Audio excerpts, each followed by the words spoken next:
뭐 그냥 웃기는 말로 파코인이라고. 파코인, 대파를 많이 사야 된다. 그래서 파도 많이 오르고요. 그렇죠? 어제 김혜수 선생님도 애호박 하나가 2,600원, 2,800원 그렇게 한다고 3천 얼마요? 그렇게 한다고 얘기를 하시고요. 그렇죠? 사과도 세네 개 얼마죠? 10,000원이 그냥 그렇죠? 금방 넘어갑니다. 그렇죠?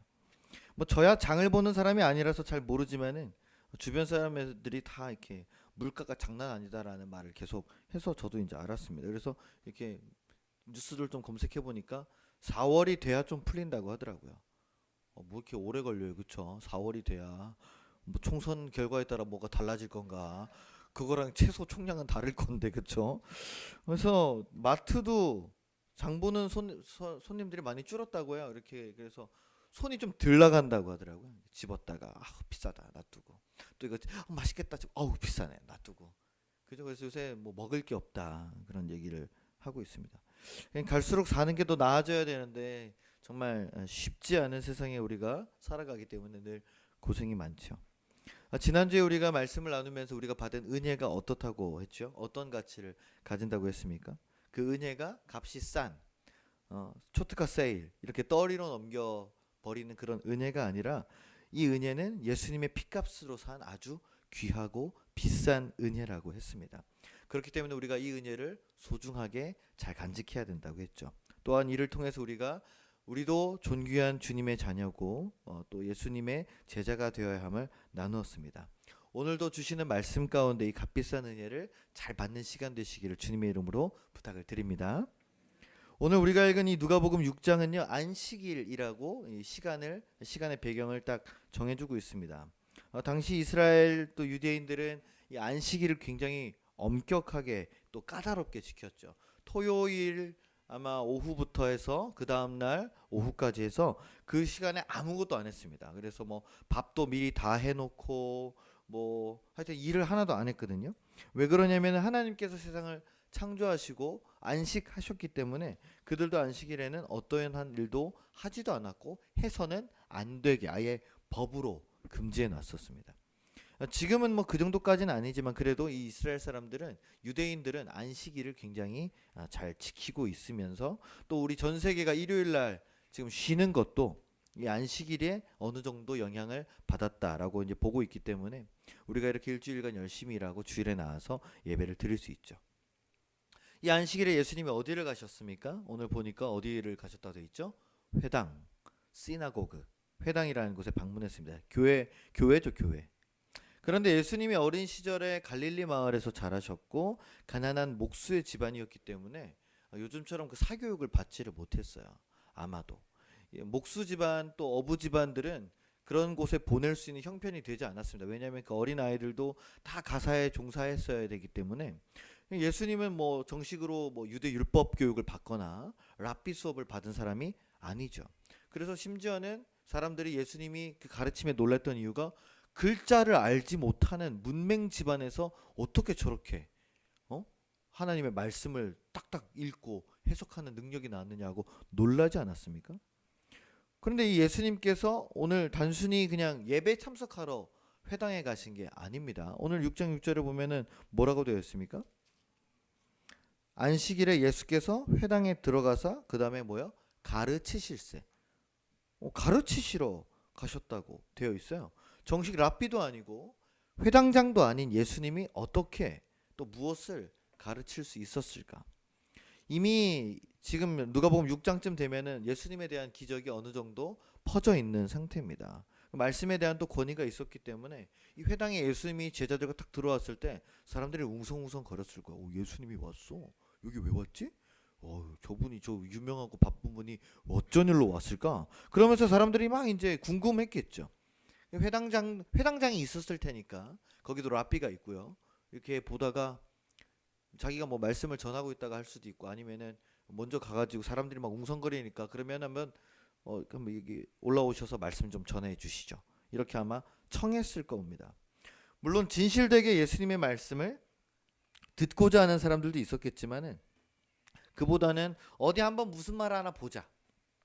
그런 호기심이나 궁금증을 가지고 있는 사람들도 있었고 그 중에는 누구도 있었다? 바리새인들과 서기관들도 있었다고 합니다. 근데 이 바리새인들과 서기관들에 대해서 성경은 뭐라고 얘기합니까? 예수를 고발할 증거를 찾으려고 거기 와 있다는 거야. 이 양반들은 예배를 드리러 온 게 아니라 예수님 왔다는 소식 듣고 어디 한번 하나만 걸려라. 그러면서 이제 온 거죠. 이미 유명세를 타고 있는 예수를 아주 탐탁치 않게 여기고 어떻게든 시비를 걸고 율법을 어길 만한 그 문제를 잡으려고 기회를 어떻게 엿보고 있었다라고 표현하고 있습니다. 근데 그 중에 한 사람이 예수님의 눈에 들어오죠. 누굽니까? 손 마른 사람이라고 합니다. 손 마른 사람. 한번 사진을 보여주세요. 손 마른 사람. 정확하게는 오른손이 마른 사람입니다. 즉 손 마름증이라는 그 신경증 같은 거를 앓던 사람이더라고요. 우리 성도들 가운데 의사가 있어서 제가 좀 찾아봤습니다. 열심히 구글을 찾아봤어요. 이게 이 손마름증은 신경 손상이나 근육 약화, 관절염 같은 게 이제 심해지면서 손가락까지 신경이 이어져야 되는데 그게 점차 죽는데요. 그러면서 이 손이 어떻게 이렇게 점점 바짝바짝 말라가면서 이렇게 굳게 되는 거죠. 이렇게 오므라지는 거 있잖아요. 이게 신경이. 그러면서 점점 굳어지고 피부도 점점 말라가서 이렇게 마비가 오게 되는 그런 병이라고 합니다. 이 손마른 병자에 대한 이야기가 누가복음뿐만 아니라 마가와 마태복음 세 복음서에도 다 동일하게 이렇게 나타나 있습니다. 그런데 누가복음에서만 정확하게 오른손이라고 기록이 되어 있어요. 오른손. 누가복음을 쓴 이 누가가 의사였기 때문에 병이나 증상에 대해서는 다른 복음서보다 좀 더 정확하게 쓰여 있습니다. 그리고 이 누가복음에서는 알 수 없지만 전해지는 이야기에 따르면은요, 이 사람은 원래 석공이었다고 해요. 석공. 석공이 오른손을 못 쓴다니 큰일이죠. 물론 당시 석공도 좋은 대우를 받는 직업은 아니었습니다. 어부나 뭐 목수나 석공이나 다들 하루하루 열심히 일해가지고 일용직처럼 먹고 살아야 되는 그런 사람들이죠. 그런데 오른손을 못 쓴다는 거는 뭐예요? 오른손 못 쓰는데 어떻게 돌을 쪼겠습니까? 안 되겠죠. 일자리도 없고. 거기다 또 오른손을 못 쓴다는 거는 굉장히 큰 걸 의미합니다. 우리 뭐 요즘에야 뭐 이렇게 왼손잡이도 있고 해서 뭐 우리 정수도 왼손잡이고 우리 승주도 왼손잡이고 또 누가 왼손잡이인데? 또 누가 왼손잡이죠? 네? 누가 하여튼 있어요? 네, 하여튼 또 있는데 지금이야 뭐 왼손잡이는 그냥 왼손잡이야 그러고 말지만은 이 당시에는 어떻습니까? 왼손을 쓰면은 돼요, 안 돼요? 안 되죠. 지금도 중동에서는 중동이나 아랍권 그쪽에서는 이 왼손은 무슨 손입니까? 부정한 손. 이거는 언제 씁니까? 볼일 볼 때만 쓰죠. 이걸로 사람을 만지거나 가리키거나 이걸로 악수하거나 그러면 어떻게 큰일 나요. 저주하는 거죠. 어디 더러운 손을 나한테. 그죠? 이스라엘도 그런 문화가 있습니다. 성경에도 항상 보면 하나님께서 우편과 좌편이라 그러잖아요. 그렇죠? 그래서 항상 어느 쪽이 좋은 쪽이죠? 의로운 왼손이라고 안 하잖아요. 그렇죠? 의로운 오른손이라고 항상 합니다. 오른손이 항상 의롭고 좋고 깨끗하고 올바르고 그래서 이 왼손은 부정하게 여겨지는 거예요. 근데 이 사람은 오른손을 하필 못 씁니다. 그럼 밥 먹을 때 무슨 손으로 먹어야 돼요? 왼손으로 먹겠죠. 다른 모든 일을 할 때도 왼손을 써야 되지 않습니까? 그러니까 사람들의 그 시선을 견뎌야 되는 게 굉장히 부담스럽고 불편하고 어려웠을 게 틀림없습니다. 그러니까 이 사람의 삶이 어땠을지 우리가 유추가 가능하죠. 어렵고 힘들고 비참했을 겁니다. 그래도 회당에 나와야 되니까 나와서 이제 예배를 드리는데 눈물로 예배를 드렸겠죠. 왜 나한테 이런 일을, 왜 나한테 이런 고난을 주십니까? 어쩌면은 왜 자신에게 이런 힘들고 이런 저주 같은 일이 일어났는지 하나님을 향해서 원망과 분노를 품고 있을지도 모르겠습니다. 다시 한번 이 손마름에 대해서 우리가 한번 생각을 해보겠습니다. 이 손이 마르다라는 헬라어는 지에르제라라고 하는데 지에르가 손, 제라가 마르다라는 뜻입니다. 그냥 단순히 마르는 게 아니라 물기가 하나도 없이 바짝 말라서 쩍쩍 갈라지는 것을 이야기한다고 해요. 또한 물러서다, 또 탈진하다 이런 뜻도 같이 가지고 있습니다. 오늘 우리 중에도 우리 주변에도 바짝 말라버린 교회에 탈진해버린 그런 사람들이 있을 수 있다는 거예요. 한때는 정말 매일같이 교회 나와서 예배드리고 열심히 봉사하고 또 모든 행사에 다 참석하고 기도와 찬양도 뜨겁게 하고 헌금도 열심히 하고 했는데 지금은 어떻습니까? 탈진해버려서 한 발짝 두 발짝 교회에서 물러나 있거나 그나마 겨우 교회에 나오기만 하고 있는 사람들도 있다는 것이죠. 또는 아예 교회에 실망하고 하나님께 실망하고 사람들에게 상처받아서 교회를 멀리 떠나버리는 사람들도 있습니다. 또는 교회에는 나오고 있어도 주님을 향해서 아무런 기대도 없고 아무런 기도도 없는 사람들도 있습니다. 지금 여기 계신 우리 성도님들 중에는 그런 분이 한 사람도 없다고 저는 믿지만 어느 한켠에는 우리 마음 가운데 마치 손이 말라버린 것처럼 내 손이 차마 나가지 않는, 내 손이 차마 떨어지지 않는 그런 영역이 있다는 거예요. 또는 여러분 주변에 신앙이 바짝 말라버린 그런 사람이 누가 있지는 않습니까? 여러분, 내 신앙에 손이 마른 곳이 어디 있을까요? 내가 믿음이 있다고 생각하고 사는데 믿음대로 살지 못하는 내 모습을 내가 가장 잘 알죠. 머리로는 하나님을 믿습니다. 마음으로도 하나님을 따릅니다. 그래서 교회에 나오고 있습니다. 그런데 내 손이 말라버려서 펴지질 않는 거예요. 움직여지질 않습니다. 이 내 손을 통해서, 내 오른손을 통해서 하나님의 역사가 일어나야 되는데 내 손은 내가 먹고 살기만 바빠요. 내 손은 내 욕망을 채우기만 바쁩니다. 믿음에 가는 내 오른손은 말라 비틀어져서 겨우 뻗는데 죄에 내 손이 갈 때는 아주 활기가 넘칩니다. 내 손은 지금 영적으로 말라 있습니까? 아니면 생기가 넘치고 있습니까? 예수님께서 말씀을 가르치시다가 이 손 마른 사람을 딱 주목해서 보는 것을 바리새인들과 서기관들도 발견했습니다. 그리고 이제 이 사람들은 이제 먹이를 마치 문 사냥감처럼 예수님이 이 사람을 고치는지 안 고치는지를 눈여겨보기 시작했어요. 당연히 예수님이 고쳐주셔야죠. 그죠? 그런데 이날이 무슨 날이었다고요? 안식일이었다. 안식일에는 아무것도 하면 안 됩니다. 그러니까 예수님께서 병 고친 자를 고쳐주는 것도 일인 거예요. 그러면 율법을 어기게 되는 거죠.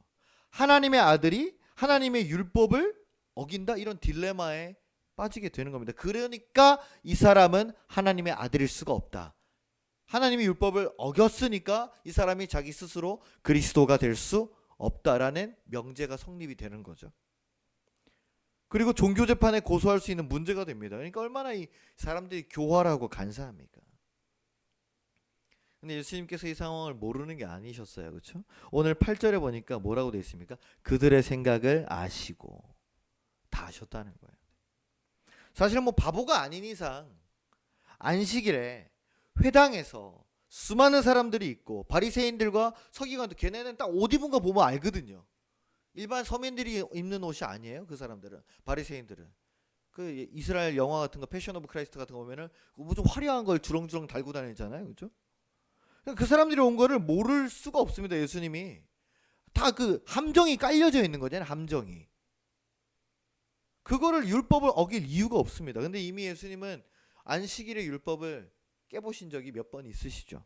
오늘 말씀 바로 위에도 보면은 제자들이랑 이렇게 밀밭을 지나가다가 배가 너무 고파가지고 그 미리삭을 이렇게 비벼가지고 먹는 거, 그것 가지고도 뭐라고 했는데 예수님이 그러면 하나님의 전에 들어가서 인자가 안식일의 주인이다 이런 말씀하시면서 넘어갔거든요. 그러니까 그런 전적이 있으셨어요. 그래서 예수님은 뭐 사실 그런 거는 별로 상관이 없으셨는데, 어쨌든 이번에는 근데 아예 회당이라는 곳에서 많은 사람들이 보는 앞에서 율법을 어기게 되면 증인이 많아지기 때문에 이게 빼도 박도 못하는 그런 상황이 됩니다.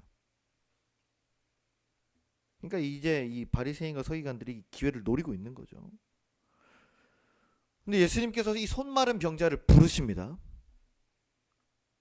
부르셔서 어떻게 합니까? 회당 한가운데서 일어나게 하세요. 자, 여러분, 이 병자 입장에서는 이런 상황이 어떻겠습니까? 왜 부르시지? 막 부담스럽겠죠? 이 부담스럽고 불편한 거예요. 왜냐면은 그 회당 사람들이 다 자기를 알 수도 있고 모를 수도 있지만은 여러분이 그런 아픔이나 상처나 흉터가 있다면은 그걸 드러내고 싶겠습니까? 가뜩이나 이 손 마른 병 때문에 일터도 못 나가고 또 왼손을 사용해야 돼서 일상생활에서도 사람들의 눈을 피하면서 살아야 되는데, 아니 안식일에 예배 드리는 그 중간에 회당 한가운데서 일어나라 그러면 어떻게 해요? 모든 사람들이 쳐다볼 거 아니에요. 오, 뭐야? 이러면서 무슨 일이야? 그러면서 모든 사람들이 그가 손마른 병을 갖고 있는 것을 알게 된다는 거예요. 자, 여러분 이게 아무리 예수님이라지만 좀 너무하시는 처사가 아닙니까? 그럼 좀 조용히 끝나고 나서 일로 와, 다 기도해 주시고 그럼 얼마나 좋아요. 이 사람이 어떤 느낌을 받았을까? 아, 예수님이 날 고쳐주시려고 여기 지금 한가운데 세워주시는구나. 막 기대가 되고 막 가슴이 두근두근거리고 감격이 되었을까요? 여러분 우리가 모두 상처와 아픔을 가지고 있죠. 그래서 목사는 성도들의 상처와 아픔을 긴밀하게 살피면서 그런 것들을 같이 놓고 기도합니다.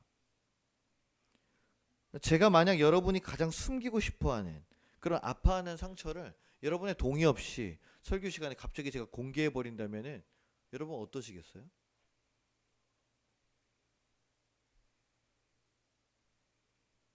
아니 목사님에게만 기도를 부탁하려고 비밀하게 말씀을 드린 건데 그걸 왜 내 동의도 없이 다른 사람들 앞에서 까발리십니까? 너무 부끄럽고 치욕스럽고 저한테 서운하고 원망스럽고 화가 날 겁니다. 그렇지 않으시겠어요? 저라도 그럴 것이 당연합니다. 그럼 다음 주부터 교회를 안 나오겠죠. 어떻게 사람들 앞에서 공개적으로 내 상처를 저렇게 아무리 좋은 의도라고 해도. 근데 예수님은 이 병자한테 요청하십니다. 뭐라고 합니까? 일어나 한가운데 서라고. 여러분 이 요청은 엄청난 도전인 거예요.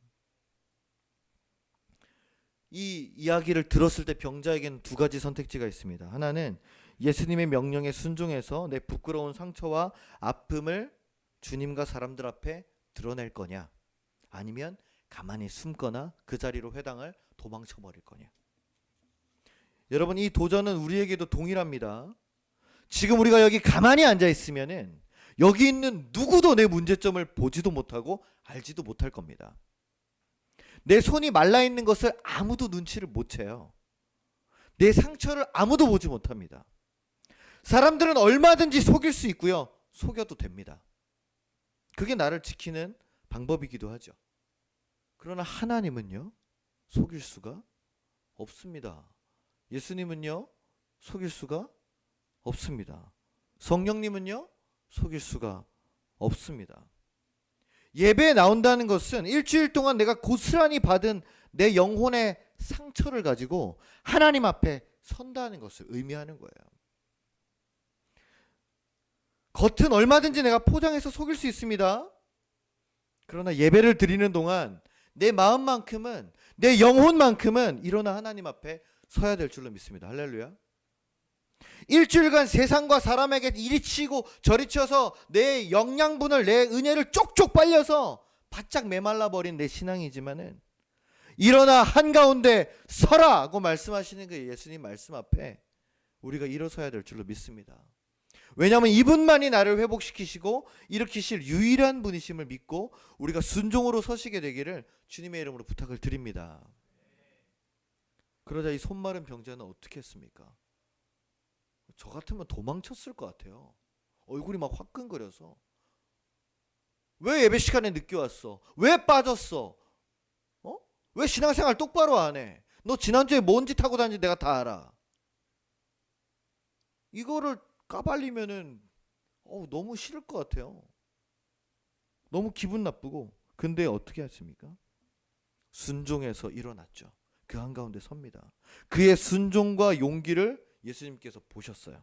그리고는 사람들한테 물어보십니다. 뭐라고 하시죠? 안식일에 선을 행하는 것과 악을 행하는 것, 즉 생명을 구하는 것과 죽이는 것, 둘 중에 어느 것이 옳으냐? 그러니까 아무도 대답을 못해요. 그렇죠? 오늘 말씀을 보면은 10절에 보면 무리를 둘러보시고 하는데 그 9절 10절에 보니까 아무도 대답을 못합니다. 조용해지는 거예요. 고요한 정적이 흐르고 침묵한 사람들을 둘러보신 후에 예수님이 말씀하시죠. 네 손을 내밀라. 예수님에게는 안식일의 율법보다 손마른 병자를 고치는 게 훨씬 더 중요했습니다. 하나님의 율법은 생명을 구하기 위함임을, 율법을 지키는 행위에 단순히 머물러만 있는 것이 아님을 분명히 보여주신 것이죠. 바로 예수님께서 이 안식일의 주인이라는 것을 분명히 알리셨습니다. 그러자 이 손마른 병자는 예수님의 부름에 자신의 아픈 상처를 드러내며 사람들 한가운데서 일어났고 손을 내밀라는 말씀에 순종해서 그 손을 내밀었습니다. 그리고 어떻게 해요? 고침을 받았죠. 그는 예수님만이 자신을 고칠 수 있음을 믿었습니다. 그런데 안식일의 이 율법을 예수님이 깨지만 그 율법을 깬 혜택을 누가 받는 거예요? 이 사람이 받는 거죠. 그럼 그 사람을 바리새인들과 서기관들이 가만히 내버려 둘까요? 왕따를 시킬 수도 있고, 그렇죠? 추방당할 수도 있습니다. 종교적으로. 그런데도 불구하고 이 사람은 손을 내밀었습니다. 잃어버린 일자리를 되찾고 잃어버린 일상도 찾고 그런 간절한 바람이 이 사람에게 있었기 때문이죠. 그래서 예수님은 그렇게 그를 회복시켜 주신 줄로 믿습니다. 얼마 전에 짧은 한 영상을 봤어요. 우리나라에 3대 선생님이 계시죠. 요리는 백 선생님, 육아는 오 선생님, 오은영 선생님, 개는 강 선생님. 우리나라는 전 국민의 3대 선생님이 있어요. 네. 그 고양이는 선생님이 없다고 하더라고요. 고양이는 조련이 안 된대요. 그래서 고양이는 조련사가 없다고 하던데 맞나요? 있어요? 아, 이제 또 고양이 집사님이 한 분 계셔가지고 또 우리 이게 그 반묘인들이 좀 있죠, 우리 그렇죠? 여기 서민 성도님도 기르고 여기도 기르고 하여튼 어쨌든 이 강영욱 선생님이 계시는데 어떤 연예인이 자기가 키우는 강아지가 절대로 손을 안 준다고 해서 이 강영욱 씨가 만나가지고 이제 하는 그런 영상을 한번 봤습니다. 잠깐 한번 영상을 보도록 하겠습니다. 훈련사님이 과연 꼬마의 손을 받아낼 수 있는지. 아? 손이요? 네. 왜요? 저는 누구한테 손 안 주는 게 제 자랑이라고 생각합니다. 아 그래요? 손을 안 해. 왜? 이거 한 여기까지 들고 주질 않아요. 손. 요거를 이렇게 잡고 있어 보세요. 뭐 했다가 내밀었다.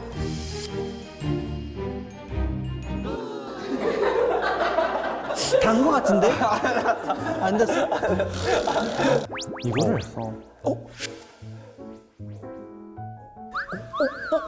이 손으로 이거 오라. 올라와 봐. 올라와.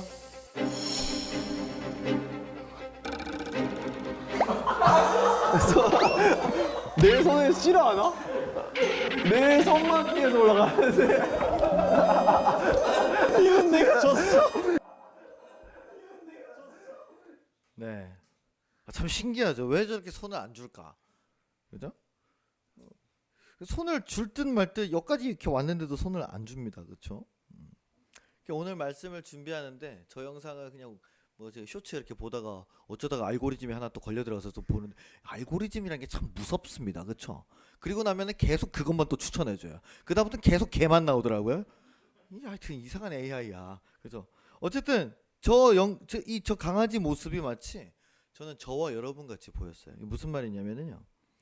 주님이 우리를 사랑스럽게 부르시면서 은혜도 주고 축복도 주시고 막 이렇게 노력을 하면서 손 하는데 우리는 어떻게 해요? 줄까 말까 이러고 있는 거야.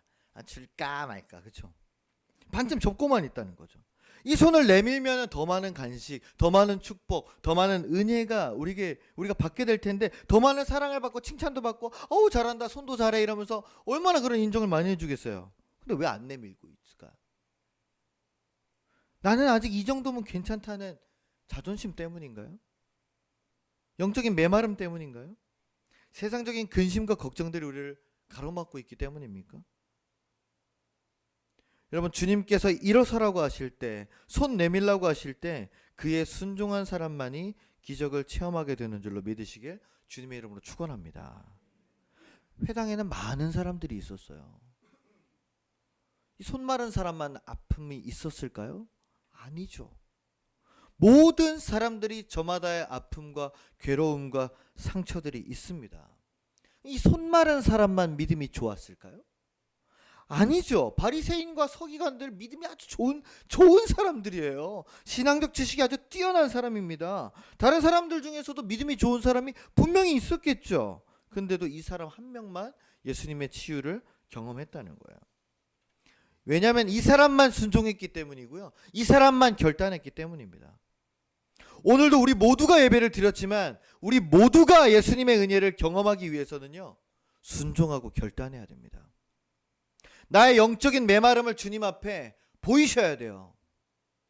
내가 어느 부분에서 예수님의 사랑이 메말라 있는지, 왜 내 신앙생활이 예전과 같지는 않은지, 왜 여전히 내 삶에 죄와 유혹들이 침범하고 있는지 보여야 됩니다. 그리고 결단해야 됩니다. 내가 더 기도하겠습니다.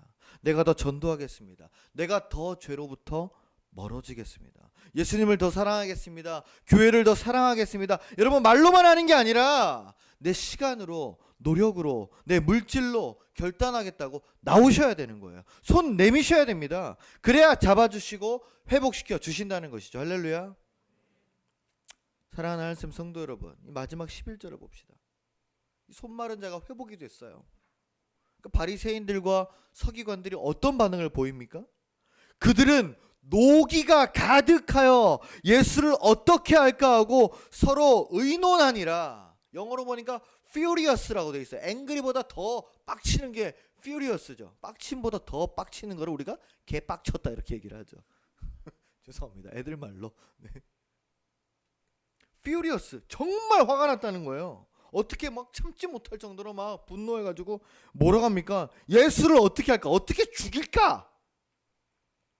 그들의 계획대로라면 안식일에 회당 가운데서 기적을 일으킨 예수님에게 너 율법 어겼어라는 큰 죄목을 갖다 붙이고, 자 봐라 저러니 예수님은 하나님의 아들이 아니다, 잡아 죽여라 하면서 사람들을 충동질해가지고, 그렇죠? 어떻게 체포하거나 쫓아내야 됩니다. 돌을 던지거나, 그렇죠? 근데 아무 말도 못했어요. 아무것도 못했죠. 아무것도 못했어요. 오히려 예수님이 더 영광스럽게 되도록 손 놓고 구경만 했으니 화가 날 만하죠. 근데 어째서 이 사람들은 회개하지 않았을까요? 그렇게 하나님의 율법을 잘 알고 잘 지키는 사람들이 예수님이 지금 보여주고 있는 행동과 그 말씀이 정말 진리라는 것을 이 사람들은 왜 깨닫지 못하는 겁니까? 손 마른 자가 나음을 입는 모습을 보고 그 자리에서 내가 틀렸구나 라는 것을 인정하고 자신의 교만과 위선을 회개하고 예수를 그리스도로 영접했다면 어떻게 됐을까 하는 그런 아쉬움이 남습니다. 이 사람들은 예수님을 향한 그 손이 말라 있던 거죠. 그들은 예수님이 진짜라는 것을 분명히 알았지만 이 손 마른 병자보다도 못했습니다. 체면이 앞서서 자신들을 무너뜨리고 사람들 앞에서 틀렸음을 인정하기가 무서웠습니다. 그래서 그 두려움과 무서움이 뭘로 변했습니까? 분노로 변한 거예요. 치욕감을 준 예수님을 죽이자고 이때부터 의논하기 시작했습니다. 여러분, 혹시 나에게 이런 모습이 있지 않습니까? 나는 차마 내 상처를 주님 앞에, 사람들 앞에 들킬세라 꽁꽁 숨겨두고 혼자 끙끙거리면서 아무렇지도 않게 예배를 드리러 겨우 나오고 있는데, 어떤 사람은 예배당만 나오면 울죠. 사람들 붙잡고 나 힘들다고 그러죠. 죽겠다고 그러죠. 낑낑거리고 있죠. 그럼 그런 모습을 보면은 숨기는 사람은 뭐라고 생각하냐면, 뭐 저렇게 살아? 그냥 좀 뭐 이렇게 자기가 이렇게 좀 조용히 기도 좀 하고, 좀 이렇게 그런 게 있어야지. 뭐 보는 사람마다 붙잡고 맨날 힘들다. 또 안 힘든 사람이 어디 있어? 이런 생각을 하진 않습니까? 이렇게 비아냥거리는 것 자체가 바리새인과 서기관들과 다를 바가 없는 거예요. 그러다 그 사람이 막 그 다음날 그 다음 주에 왔을 때는 얼굴이 막 환해져가지고 해결됐어요 할렐루야 이러면서 막 밝게 인사하고 안녕하세요 안녕하세요 세상이 아름다워요 이러면서 그러고 있으면은 속으로 또 뭐라 그럽니까? 잘됐다 이런 게 아니라 어디 얼마나 가나 보자, 이런 음침한 생각을 다 한다는 거죠. 어디 얼마나 가나 보자, 네가 내가 볼 땐 딱 한 달 간다 이러면서. 우리 가운데 그런 사람은 한 명도 없을 줄로 믿습니다. 아멘이 약하세요? 더 음침하신가? 다시 우리 가운데 그런 분은 한 사람도 없을 줄로 믿습니다. 네, 특히 혼자 사는 사람들 중요해요. 우리 최정수나 우리 순신자매, 혼자 사는 사람이 제일 위험합니다. 이게 네, 아무한테도 말을 안 하고 살아가지고. 다른 사람의 영적인 회복을 보며 분노하고 시기하는 그런 바리새인과 서기관들이 아니라 내가 비록 손이 마른 병자지만 그 마른 손을 주님 앞에 내어 보이고 치유받고 회복되는 저와 여러분들 되시기를 주님의 이름으로 간절히 축원합니다. 그래서 이 우리 손이 굽어졌던 이 말랐던 손이 펴지고 생기가 넘쳐서 이 손으로 다른 사람들을 잡아주고 이끌어주고 살리고 우리 손이 닿는 곳마다 하나님의 역사가 일어나고 기쁨과 회복이 일어나고 선을 행하고 생명을 구하는 우리 하늘샘 교회 하늘샘의 성도님들로 한 주간 또 살아주시기를 주님의 이름으로 간절히 축원합니다. 기도하겠습니다.